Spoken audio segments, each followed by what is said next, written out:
Hi there, it's Alexandra from the Middlesized Garden YouTube channel and blog, and I've been discovering what are the plant trends for this year, which may help you when you're buying plants in the garden centre or the nursery. So to find out, I visited Hortus Loci, who supply more plants to RHS Chelsea than any other grower, and they also have a retail side where anyone can buy plants. I talked to Mark Straver, who is the co-owner of Hortus Loci, and asked him what's hot this year in plants. My name is Mark Straver and I'm the owner of Hortus Loci along with Robin Wallace and the original founders of Hortus Loci.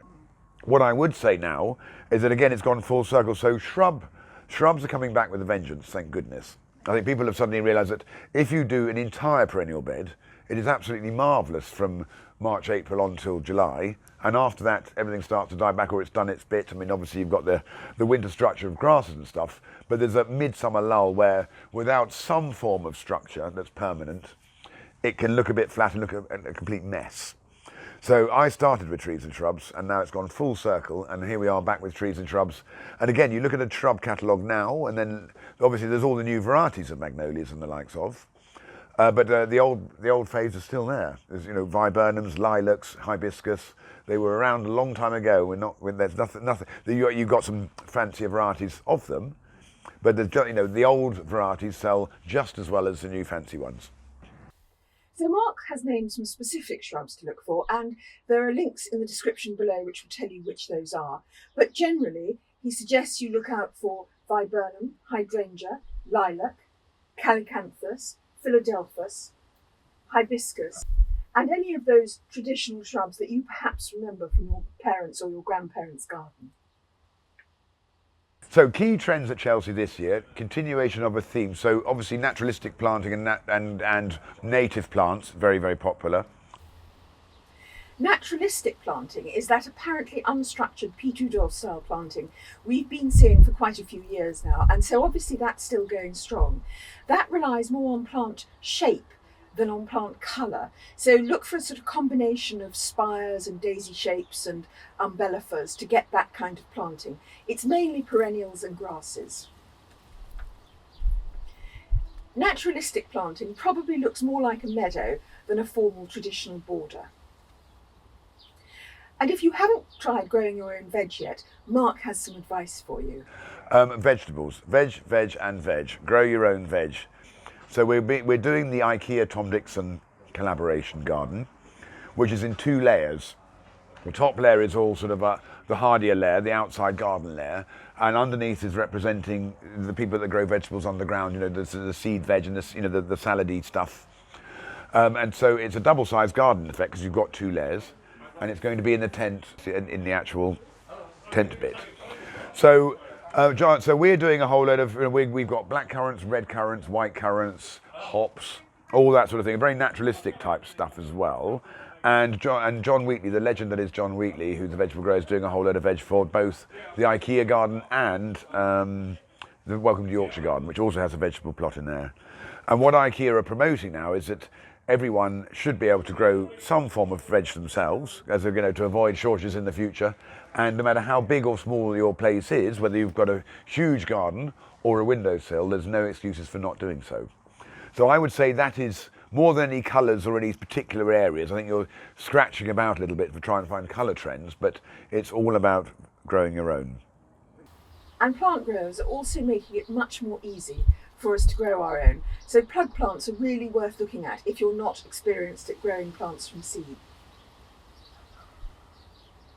I also asked Mark what other trends he was seeing. Everyone loves roses, they never disappear. Roses have never gone out of fashion. It's a bit like delphiniums and the likes of. They're always, I think I remember watched a programme once about gardening. Everyone always says that a huge part of gardening is nostalgia. When you think back, when you show people stuff or people smell stuff, they say, oh, I remember my grandmother had that or my mum had that. And I think that's why those particular plants are always desirable. But again, people are going back for, when you're cross-pollinating and inventing new varieties of roses, the easiest part to lose is the smell. So you, in exchange of having a brand new colour or a longer stem or whatever it might be, it's very difficult to hang on to that, to the scent of the rose. So everyone's gone back to basics, where the scent of the rose is the most important thing. So, but all sorts, climbing roses, the David Austin style roses, Old English roses, of course, are always a mainstay. and but it's all about nostalgia and smell, I think. 20 years ago, if you bought a new house, even though you were a rubbish painter or a rubbish decorator and knew nothing about it, everyone would rush off to B&Q and you'd do all that sort of stuff yourself for what, you know, because you were saving money, and you'd paint the house really badly, but you'd be all happy that you did it yourself. And I think nowadays, when people are so time-starved, people are thinking, well, actually, well, why do I want to do that? I would just get someone to do it for you. And we're finding, increasing on the retail side too, which is a new trend, is that people are buying plants, but they're wanting them planted too. Garden centres and nurseries can often put you in touch with professionally qualified people who can help you plant your borders. Another trend that's big this year, I know from all the press releases I've had about the RHS Chelsea Gardens, is trees. Trees are so important for our urban environment. Hortus Loci have 2 small show gardens which show what you can grow in even a very small space, and one of these is a rather softly romantic garden, and that has a multi-stemmed crabapple, and crabapple is just a brilliant tree for urban gardens. The other one is more geometric and contemporary with a bit of a lawn for family. It's got hornbeam trees pleached along one side, which is a wonderful space-saving option for privacy. It's got a tree in a terracotta pot, a strawberry tree, and there are links in the description below to find out what kind of a tree that is. So that's quite a lot of tree type and hedge type planting for a small garden, but it all looks fantastic. There are links in the description below to Hortus Loci and some of the plants we've mentioned. And if you've enjoyed this, please press like, because then I'll know you'd like to know more about plants for your garden.